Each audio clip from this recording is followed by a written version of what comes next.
श्री कृष्ण लीला के चिंतन में श्री कृष्ण को कालिया के द्वारा वेष्टित एवं निश्चेष देख करके मैया और बाबा का तथा अन्य सब का ही हृदय में प्रवेश करने जाना और बलराम जी का उन्हें ऐसा करने से रोकना और समझाना, श्री कृष्ण का सबको व्याकुल देख करके करनावश अपने शीर को बढ़ा लेना और कालिया का उन्हें बाध्य होकर छोड़ देना। भुवन भास्कर के बिना दिन कैसा, चंद्रदेव के बिना रजनी कैसी, नील सुंदर के बिना ब्रज में रखा ही क्या है। उन्हें साथ लिए बिना ही हम सब गोकुल में लौट जाएं, ये भी कभी संभव है। वारीहीन सौंदर्य विरहित सरोवर के समीप कौन जाता है।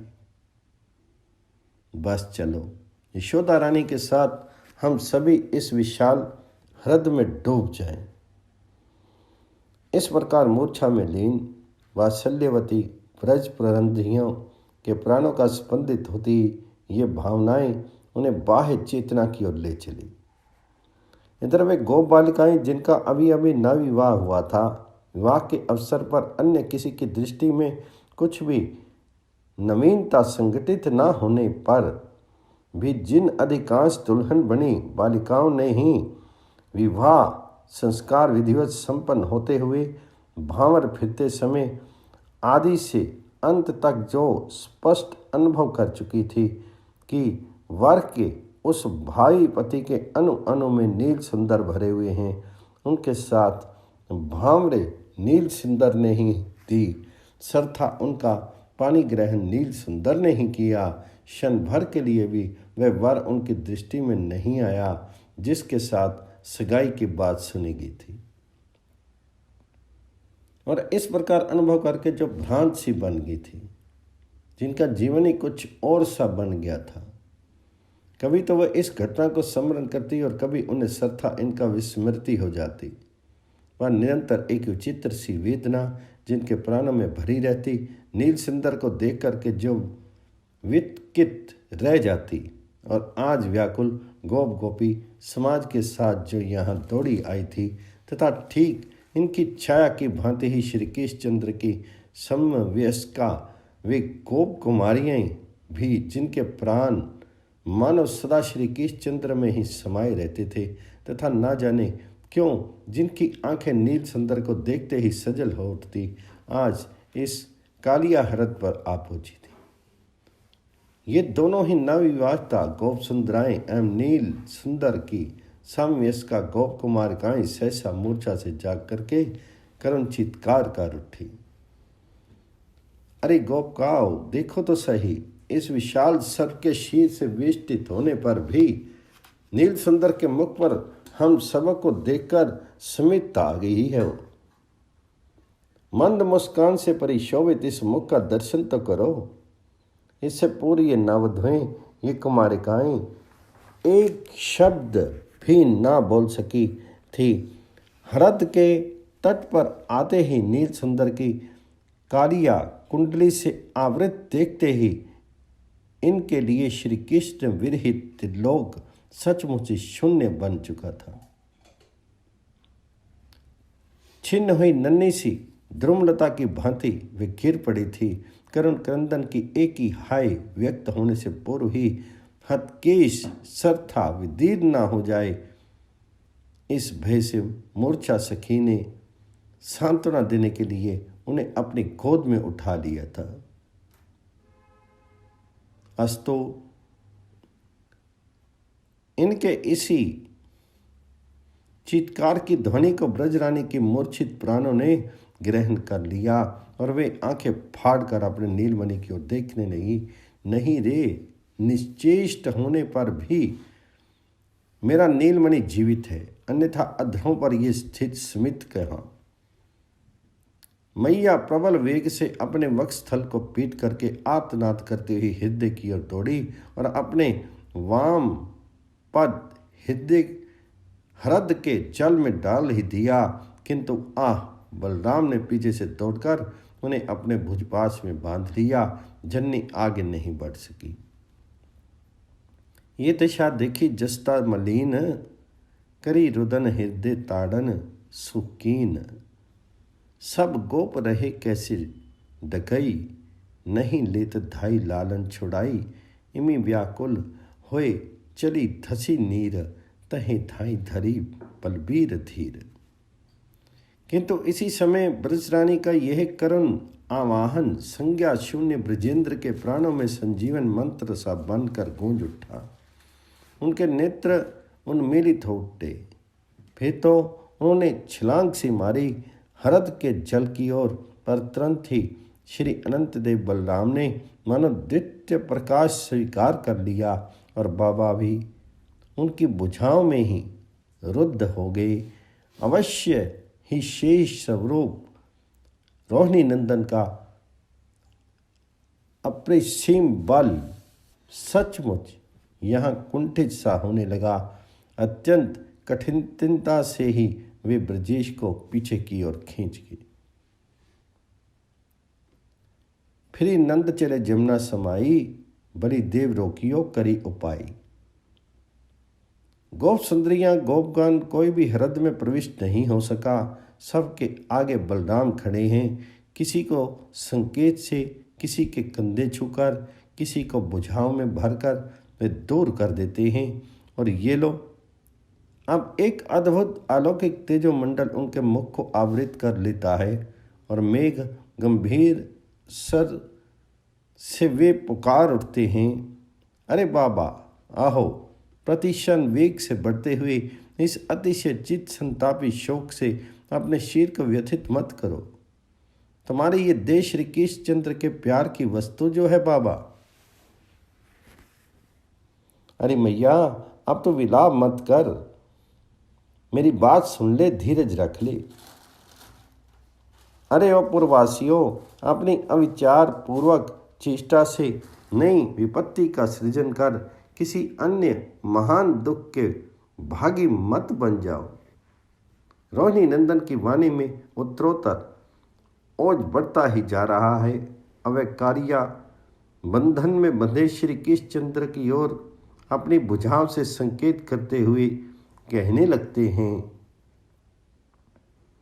ब्रजपुर वासियों, मेरे इस कनिष्ठ भ्राता के शौर्य की महिमा को आप लोग निश्चय ही नहीं जानते। जब किसी के अहंकार को चूर्ण विचूर्ण कर देने के लिए इसमें भी एक महान अहंकार जागृत हो उठता है और फिर अहंकार जनित जिस शौर्य के इसमें अभिव्यक्ति होती है उसकी उस आनंदवर्धी महिमा से आप सब सर्था परिचित नहीं हैं। केवल मात्र मैं जानता हूँ, औरों की तो बात ही क्या है। ऐसे देव श्रेष्ठ भी कौन हैं जो मेरे इस भाई की उस महिमा के लाभ मात्र का भी ज्ञान प्राप्त कर सके हों। अहो निश्चय समझो, अभी अभी इस पुरुष कुंजर मेरे भाई श्री कृष्ण के द्वारा नाग प्रमुख कारिया का पराभव बस होने ही जा रहा है। अरे महान बलशाली कारिया के बल की चिंता मत करो, इसका बल श्री कृष्ण के प्रति व्यर्थ है। पवन अत्यंत बलवान होने पर भी गिरिराज को पराजित करने में कदापि समर्थ नहीं है। अहो किरणमाली सूर्य में मलिनता का संचार कर देना तम के लिए संभव ही नहीं है। तम तो सूर्य के सानिध्य से ही विनिष्ट हो जाएगा। परम तेजस्वी श्री कृष्ण के समक्ष प्रतिपक्षी तम रूप इस कारिया का विनाश अवश्यंभावी है।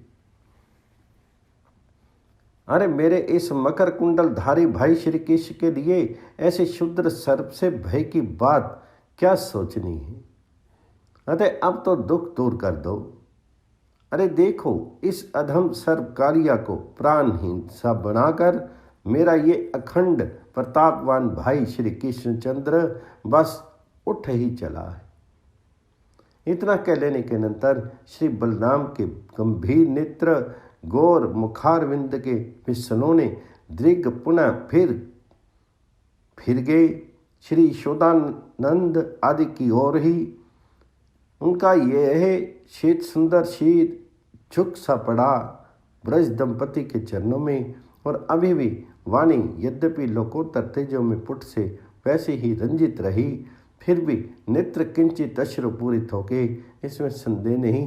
एवं गद्य कंठ से हुए वे इतना ही कह गए, ब्रजेश बाबा, ब्रजरानी मैया, अरे रोहिणी मैया, मैं तुम सबों के सम उज्जवल चरणों की शपथ कर रहा हूँ, श्री कृष्ण के एक केश तक की लव मात्र क्षति भी नहीं होगी।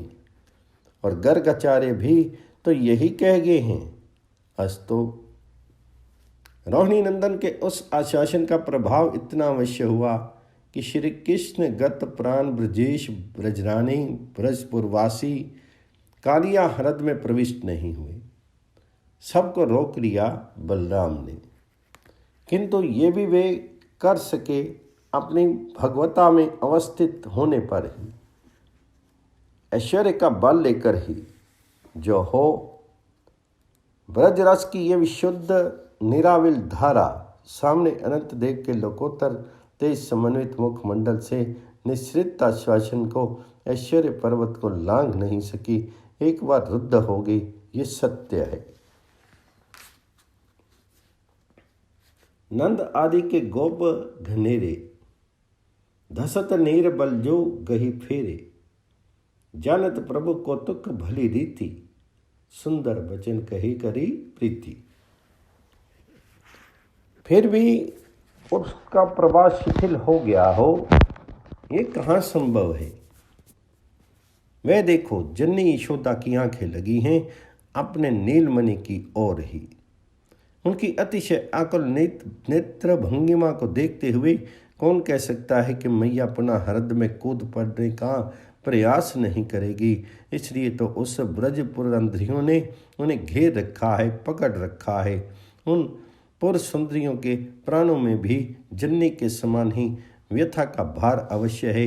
उनकी आंखें भी निरंतर बरस रही हैं, पर मैया के आकुल प्राणों में यत्किंचन सात्वना का संचार करने के उद्देश्य से वे पूतना घटित घटना से नीलमणि की रक्षा होने की, तृणावर्त से अक्षत बच जाने की, वक्र के कराल कुंड से सकुशल बाहर निकल आने की बात का वर्णन कर रही है। ऐसी विविध प्रसंगों का विवरण सुना करके मैया में आशा की संचार कर रही है। स्वयं भी उनके नेत्र तो समाये हुए हैं नाग बंधन में आवृत हुए नील सुंदर के मुख सरोज में ही। पर वाणी अपने आप अचिंत्य लीला महाशक्ति की प्रेरणा से उन घटनाओं का वर्णन करती जा रही है तथा मैया आशा निराशा के झूले में झूल रही है। और सच तो ये है कि ये कहने भर को ही जीवित है, क्षण क्षण में इसका शीर मृतवत निष्पन्द हो जाता है। इन्हें वास्तव में अपने देह का भान है, ये कहना बनता नहीं।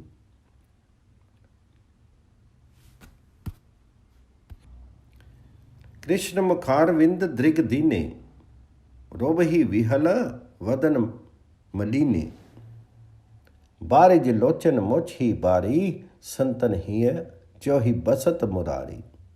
कही कही ललित गोपाल सुन, ब्रज की नेजे ख्याल, भूली तन शुद्ध मनु सब मुई सकल ब्रजवाल। वे गोपगण भी श्री बलभद्र के द्वारा रोक अवश्य लिए गए।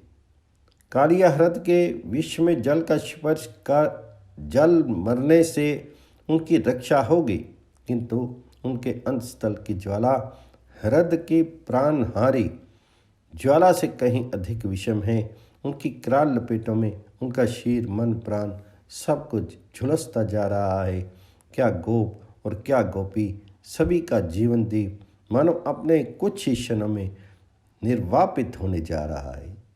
नर नारी मोह पीड़ा अधीन, जलते बिहाती जो बिकल मीन।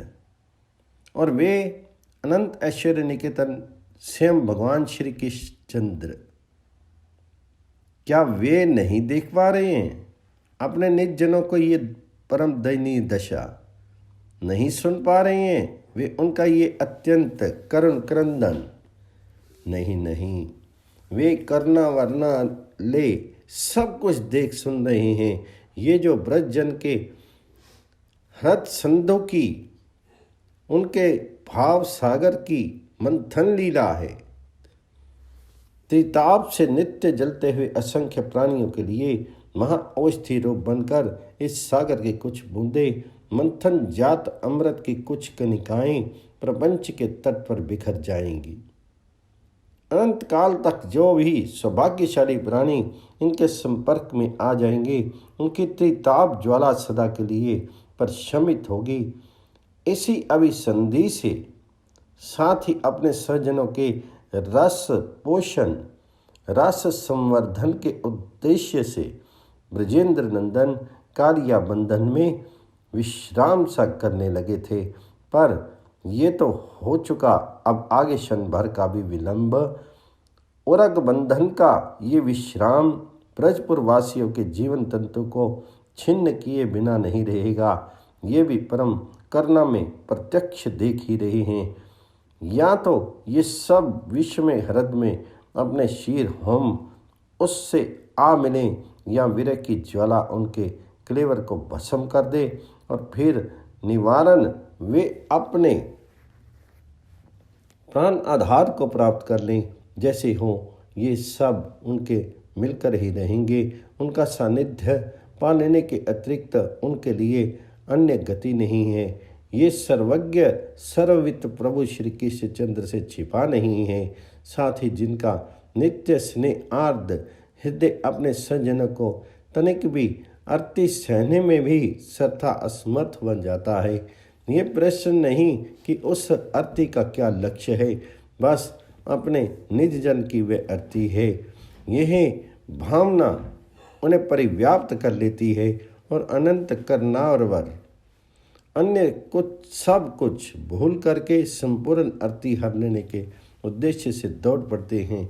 वे सर्वसहद परम स्नेही भला स्वयं उनके लिए ही एकमात्र उन्हें ही सुप्रसन्न देख लेने की वासना से अत्यंत दुखित व्यथित हुए निर्जनों को कब तक इस अवस्था में देख सकते। अनंत शक्ति संपन्न श्री कृष्ण चंद्र के भी धैर्य की ऐसे अवसर पर सीमा आए बिना नहीं रहती। गाय वेदना भार से डकार रही है। वे उनके चिर सहचर शिशु सुबक सुबक कर रो रहे हैं। गोप करण क्रंदन कर रहे हैं। मात्र स्थानीय पुरंधरियों के प्राण उड़कर उनसे जा मिलने के लिए अतिशय चंचल हो गए हैं। कुमारिकाएं चिर निद्रा में लीन होने चली हैं। गोप सुंदरियों के दृक चंचल पर अखंड समाधि की शांत रेखा अंकित सी हो उठी है। अब भी नील सुंदर कालिया बंधन में निश्चेष्ट रहने की लीला कर सकेंगे। सदा सरसम्मत रहने पर भी ब्रजेंद्र कुल चंद्र में इतना धैर्य है? नहीं नहीं, कदापि नहीं। 2 घड़ी का कालमान, नागबंधन में उनकी विस्तृत रहने की वे अवधि, आगे त्रुटि मात्र भी बढ़ने का अर्थ है अपने स्वरूपभूत गोकुल के संपूर्ण ध्वंस, अस्मय में ही तिरोधान तथा सर्वेश्वर के द्वारा मनुष्य रीति का अवलंबन भी दंडनीय अपराधी के अपराध सबके लिए प्रत्यक्ष हो जाएं। इस प्राकृत प्रथा का पालन भी तो इतनी देरी में सम्यक रूप से ही हो चुका। कालिया की क्रूरता समय पर व्यक्त हो गई, रीति संपन्न हो चुकी, अतः अविलंब नहीं। वह लो, वह देखो, जय हो गोकुल चंद्रमा की, जय हो नील सुंदर की। वे उस सर्प के बंधन को फेंक करके उठ खड़े हुए। प्रभु देखे ब्रज के नर नारी, बाल वृंद सब भय दुखारी। मम हित इनको दुख अति भारी, करना कर निज हृदय विचारी। दंड एक नर कौतुक कीना, अहि बंधन ना कढ़ियो परवीना। जगना सकल जन दुख्या देखी, मन मोहि लगे इनके विशेषी। जहराई अंग डरियो फनिंद, बल तोड़ जोर छूटे को बंद। कालिया के लिए यह संभव ही नहीं था कि अब वह श्री कृष्ण चंद्र को अपने कुंडली बंधन में रख सके। कैसे हुआ ये तो उनकी जड़ बुद्धि समाधान नहीं कर सकी। पर हुआ ये कि देखते देखते ही श्री कृष्णचंद्र का वह नील कलेवर आकृति में पूर्व की भांति ही परिदृष्ट होने पर भी व्यवहार में महान मेहतर हो चला, अत्यंत अत्याधिक विस्तृत हो गया। ज्यों के त्यों दृढ़ बंधन में बंधे रहने पर भी एक विचित्र सी बृहता का प्रकाश उसमें हो गया। ऐसी बृहता की कालिया का शीर फटने लगा। दृढ़ बंधन शिथिल होते देर नहीं लगी। कुंडली का एक एक आवरण अपने आप खुलने लगा। क्षण अर्ध के सहस्त्र सहस्त्रांश समय में ही ये आश्चर्यमय घटना संघटित हो गई और कालिया की आंखों ने अविलंब स्पष्ट अनुभव कर लिया। अकेला वह तो क्या, उनके जैसे कोटि कोटि कालिया अपने सुविस्तृत देह को परस्पर सम्मिलित करने के लिए भी इस अनोखे शिशु के चरण अंगुलित तक को भी वेष्टित करने में असमर्थ ही रहेंगे। इस प्रकार निरुपाय कालिया उन्हें छोड़ देने के लिए बाध्य था। छोड़ ही दिया उसने, किंतु अनादि भगवत द्विज मुख जन मोहिनी माया का आवरण इतना छीना नहीं कि जीव सहज में ही चिद आनंद में अनंत ऐश्वर्य में प्रभु के प्रकाश के दर्शन करने। इसलिए महामूढ़ कालिया पर ब्रह्म पुरुषोत्तम ब्रजेंद्र नंदन के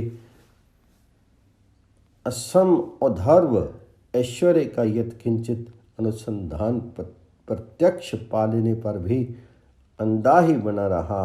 उनकी आंखें नहीं खुली, अपितु वह क्रोध से अधीर हो उठा। पुनः अपने फन उठा लिए उसने। वह अत्यंत दीर्घ श्वास फेंकने लग गया। उसके नासा विवर से राशि राशि विष का प्रवाह बह चला। कराल आंखें प्रज्वलित विष में भांड की भांति स्तब्ध बन गई। मुख जलते हुए अंगारों का आकार बन गया और इस प्रकार मानो तम की संपूर्ण परिणति उसमें एक साथ एक समय अभिव्यक्ति हो गई है।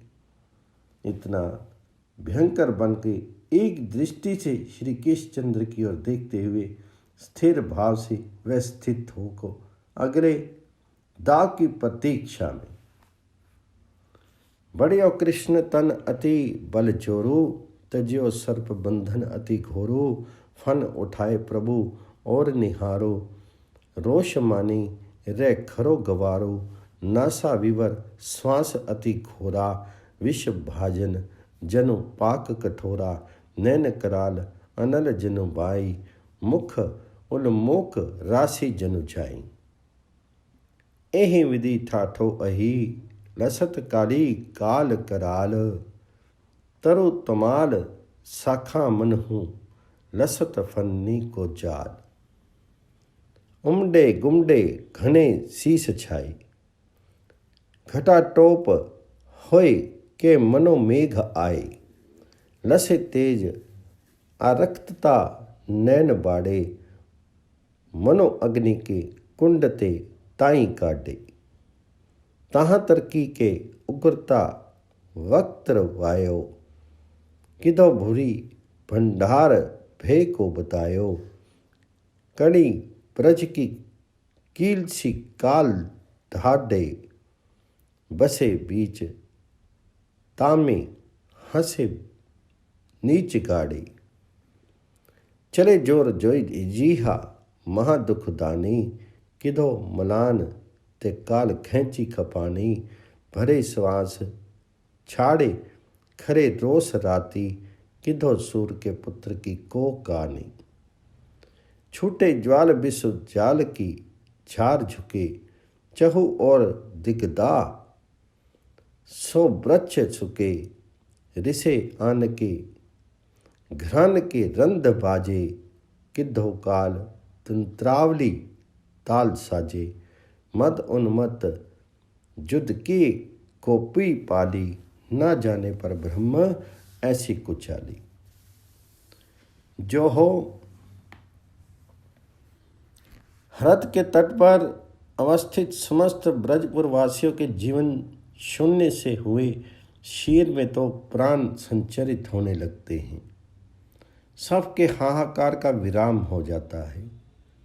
नील सुंदर की अग्रिम योजना से वे यद्यपि परिचित नहीं हैं, फिर भी रोहिणी नंदन की बात सत्य होने में अब किसी को संदेह नहीं रह गया है। एक और श्याम वर्णा कालिंद नंदिनी की कल कल नीली धारा प्रसारित हो रही है, दूसरी ओर अत्यंत काले रंग का वह महासर्व कालिया फुंकार मार रहा है। सामने नवजल धर वरन श्याम सुंदर श्री कृष्णचंद्र अवस्थित हैं। भला नील सुंदर की भावी रंगशाला का क्या ही सुंदर योग लगा है। कारो नीर का काली धंजा, कारो अंग भुजंग, कारे सुंदर श्याम घन, भलो बनियो ये संग। बोलो कृष्ण भगवान जी की जय, यशोदा मैया के लाल की जय, नंद के गोपाल की जय।